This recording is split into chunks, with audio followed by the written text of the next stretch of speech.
창세기 4장 26절입니다. 셋도 아들을 낳고 그 이름을 에노스라 하였으며 그때의 사람들이 비로소 여호와의 이름을 불렀더라. 한 역사의 정점을 묘사한 완성된 문장입니다. 이 완성된 문장을 지금부터 풀어서 분리를 해서 다시 조립을 하려고 합니다. 완성된 문장으로 다시 되돌리려고 합니다. 그렇게 하면 이 메시지 증거의 핵심을 더 잘 이해할 수 있을 것이다 예상을 하는 거죠. 그때의 시점, 시간을 얘기하는 중요한 단서입니다. 역사가 흘러가는데 한 정점을 얘기하는 거거든요. 이 역사는 사실적인 기록이다. 어떤 사람에 의해서 또 전설에 의해서 이야기가 꾸며지고 우화가 아니라는 사실을 분명히 하고 있습니다. 사람들이 개인 단수 사람이 아니고 복수 사람들입니다. 대중, 군중, 회중입니다. 개인의 역사가 아니고 회중의 역사입니다. 개인의 사건이 아니고 대중의 사건을 이야기합니다. 비로소라는 단어, 성경 읽다가 이 단어가 등장하면 긴장을 하셔야 됩니다. 전에는 한 번도 이런 일이 없었는데 비로소 이때부터 시작되는 역사이기 때문입니다. 새로운 역사의 시작을 예고하는 단어입니다. 전에는 이런 일이 없었어요. 이렇게 최초에 일어난 일이다. 처음 일어난 일이다. 다시 말하면 천지가 창조되고 하나님이 이 세상을 만들고 처음 일어난 일이 비로소라는 단어 속에 숨어 있습니다. 종종 나와요. 구약 성경에도 신약 성경에도 비로소라는 단어가 종종 등장하는데 처음 시작되는 역사의 시작점이라는 것을 이해하셔야 됩니다. 불렀더라. 시브리어 의미가 관통하다, 깨뚫다 그 말이거든요. 그 상대에 대하여 그 사람의 마음이 움직이기 시작을 했다. 여기서 누구의 마음이 움직인 겁니까? 하나님의 마음이 움직이기 시작을 했다. 여호와의 이름을 불렀더라 라고 성경이 기록하고 있습니다. 하나님의 마음이 움직이기 시작을 했다. 다시 정리해 볼까요? 그때에 사람들이 대중입니다. 회중에 있는 사람들이 모여서 최초로 하나님의 이름을 불렀는데 하나님의 마음이 움직이기를 시작을 했다. 놀라운 역사의 시작입니다. 개인적인 역사가 아니고 회중의 역사에 의해서 하나님의 마음이 움직이기 시작을 한 거니까요. 이것은 최초의 부흥운동입니다. 그 중심에 예배가 있습니다. 여호와의 이름을 불렀더라. 거기에 모여서 예배했던 사람들이 첫 번째, 하나님의 실제, 하나님은 존재하신다. 우리가 예배의 대상으로 하나님의 이름을 부르는 그 하나님은 유일신 하나님이라는 사실을 인지하고 드렸던 예배입니다.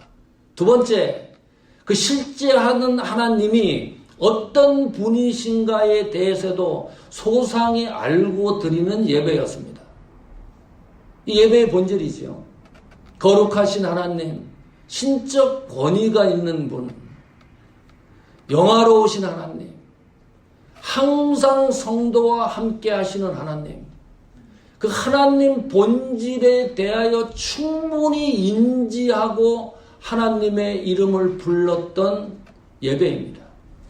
여호와의 이름을 불렀더라. 이 말은 예배를 말하는 명칭입니다. 구약 성경이 앞으로 또 성경에서 여호와의 이름을 불렀더라고 하는 문장이 나오면 이것은 예배라고 생각하셔도 됩니다. 이때 이후로 아브라함도 창세기 12장에 보니까 여호와의 이름을 불렀더라. 예배했다. 창세기 26장에 가보니까 이삭도 여호와의 이름을 불렀더라. 예배했다.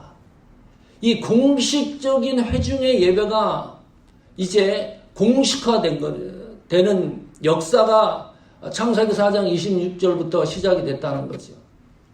세 번째, 나는 왜 하나님을 믿어야만 하는가?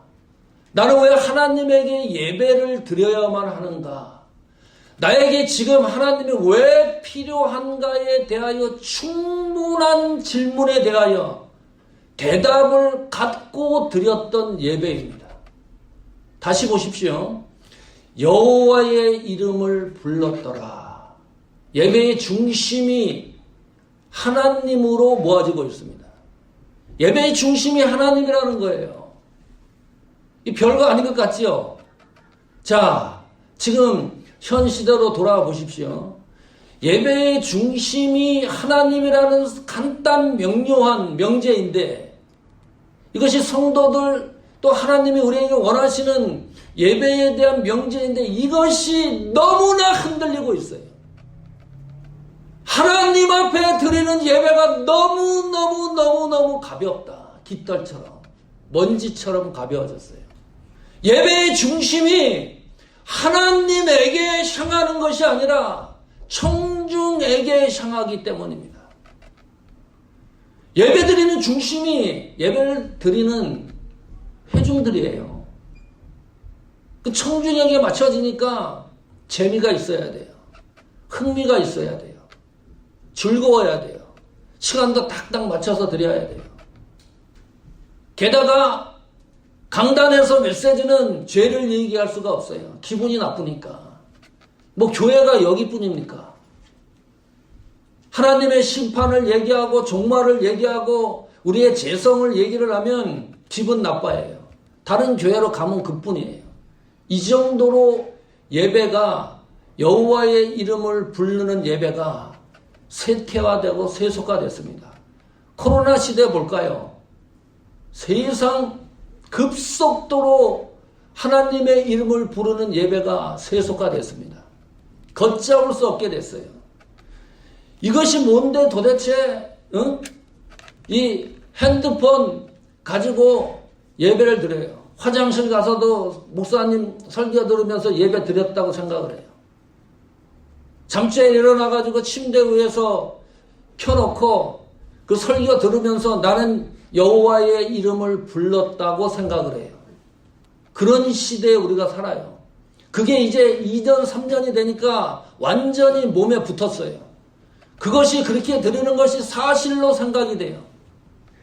진짜라고 생각이 들어요. 이런 시대에 우리가 살고 있어요. 제가 그런 설교했습니다.